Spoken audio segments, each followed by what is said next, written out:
नमस्ते, मैं हूं सुधा और आप देख रहे हैं सुधाज हिंदी क्लासेस। आज मैं फिर से आप लोगों के लिए हिंदी का एक प्रैक्टिस सेट लेकर आई हूं। तो चलिए शुरू कर लेते हैं। सबसे पहला प्रश्न पूछा गया है, बिहारी रत्नाकर के रचयिता कौन है? ऑप्शन दिया गया है बिहारी जगन्नाथ दास रत्नाकर, पद्म सिंह शर्मा और लाला भगवान देन। तो इसमें से सही ऑप्शन होगा जगन्नाथ दास रत्नाकर। इन्होंने बिहारी रत्नाकर नाम से बिहारी तत्सई का संपादन किया था। इनकी सर्वोत्कृष्ट रचना मानी जाती है उद्धव शतक। चलिए बढ़ते हैं दूसरे प्रश्न की तरफ। प्रश्न दूसरा है, संसद से सड़क तक किस कवि की कृति है? ऑप्शन दिया गया है दुष्यंत कुमार धूमिल, केदारनाथ अग्रवाल और सर्वेश्वर दयाल सक्सेना। तो जो रचना संसद से सड़क तक है ये धूमिल जी की रचना है और धूमिल जी का पूरा नाम सुदामा पांडे धूमिल था। आगे देखते हैं, इनमें से ज्ञानपीठ पुरस्कार से सम्मानित कृति कौन सी नहीं है पूछा गया है, जिसमें ऑप्शन दिया गया है उर्वशी, चिदम्बरा, कामायनी और यामा।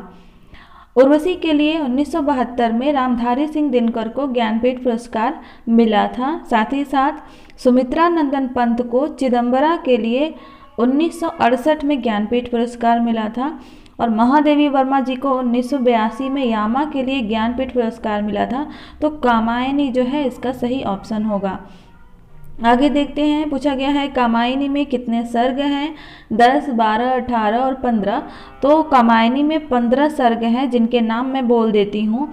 वो है चिंता, आशा, श्रद्धा, काम, वासना, लज्जा, कर्म, ईर्ष्या, इड़ा यानी तर्क बुद्धि, स्वप्न, संघर्ष, निर्वेद, त्याग, दर्शन, रहस्य, आनंद सूत्र। आगे देखते हैं अगला प्रश्न। पूछा गया इनमें से कौन सा भाव जो है वो संचारी भाव का नहीं है?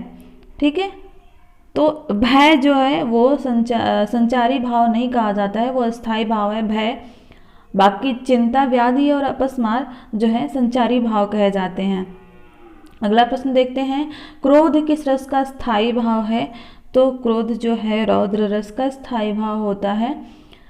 अगला प्रश्न है, इनमें से कौन सी कृति महाकाव्य नहीं है? रामचंद्रिका महाकाव्य है, कामायनी महाकाव्य है, रामचरितमानस भी महाकाव्य है, लेकिन उर्वशी जो है एक काव्य नाटक है।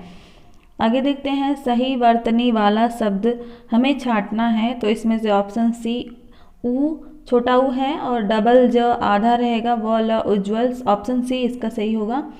आते हैं 109 यानी 9वें प्रश्न पे, किस शब्द की वर्तनी यहाँ पर सही है ये पूछा गया है। तो ऑप्शन बी उपर्युक्त जो है सही शब्द कहा जाता है। तो ऑप्शन बी इसका सही होगा। अगला देखते हैं 10वां प्रश्न, कौन सा शब्द जो है हाथी के अर्थ में प्रयुक्त होता है? ऑप्शन दिया गया है नाग, मृगेंद्र, नगराज और शार्दुल। तो पहले तो उदाहरण हाथी के पर्यायवाची जिसे कहते हैं नाग, हस्ती, राज, कुंभा, मतंग, ये जो है हाथी के पर्यायवाची शब्द कहे जाते हैं। तो इसमें से ऑप्शन ए सही होगा। शार्दुल और मृगेंद्र जो है बाघ को कहते हैं, नगराज यानी सांप। आगे देखते हैं 111, तिलचट्टा के रचनाकार कौन है?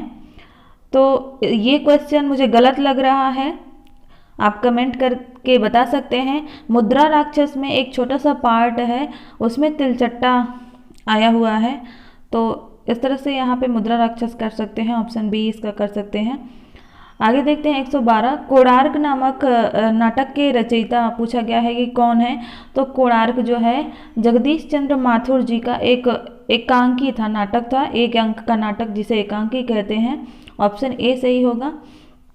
113वां देखते हैं, मुझे चांद चाहिए किस विधा की रचना है?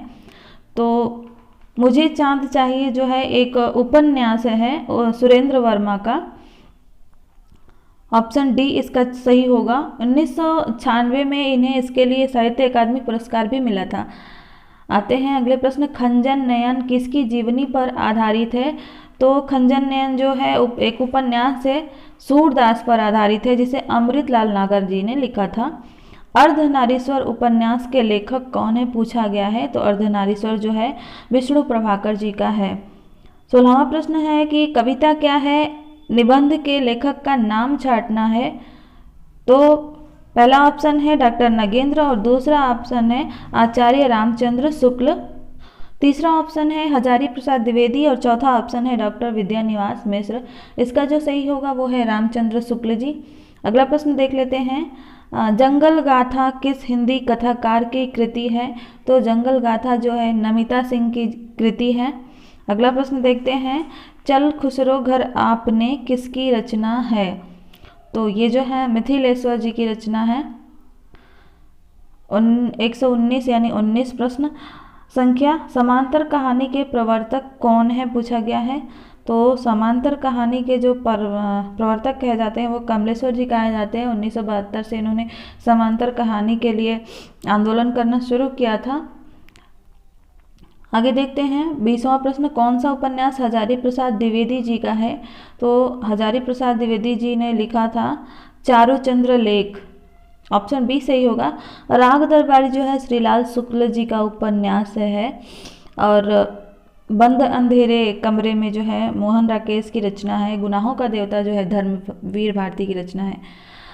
121वां प्रश्न, कादम्बरी के रचयिता कौन है? सभी लोग जानते हैं बाणभट्ट जी ने कादम्बरी लिखा था। काफ़ी इजी प्रश्न है। 22वां प्रश्न है, इनमें से आंचलिक उपन्यासकार कौन है? तो ऑप्शन इसका बी सही होगा, फणीश्वर नाथ रेणु जिन्होंने मैना आंचल लिखा था। 123वां प्रश्न है, काशी का 80 नामक उपन्यास के लेखक कौन है? तो काशी का 80 जो है काशीनाथ सिंह ने 2004 में लिखा था और इस उपन्यास पर एक फिल्म भी बनी है जिसका नाम है मोहल्ला 80, जिसमें सनी देओल ने भी काम किया है। आते हैं 124वें प्रश्न पर, जयशंकर प्रसाद की अंतिम कृति कौन सी है पूछा गया। जयशंकर प्रसाद का जो अंतिम नाटक है वो कौन सा है? तो वो है ध्रुव स्वामिनी, जिसका प्रकाशन 1933 ईस्वी में हुआ था। पीछे के वीडियोज़ में लास्ट क्वेश्चन को मैं आप लोगों के लिए छोड़ती हूँ, लेकिन किसी का कमेंट नहीं आया है। प्लीज़ आप लोग देख रहे हैं तो कमेंट करिए, मुझे अच्छा लगेगा, आप लोगों को भी प्रैक्टिस होती रहेगी। लेकिन इस प्रश्न को मैं छोड़ नहीं रही हूँ। पूछा गया है कठिन काव्य का प्रेत किस कवि को कहा जाता है?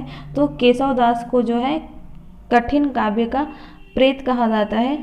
वीडियो देखने के लिए धन्यवाद। मिलते हैं अगले वीडियो में।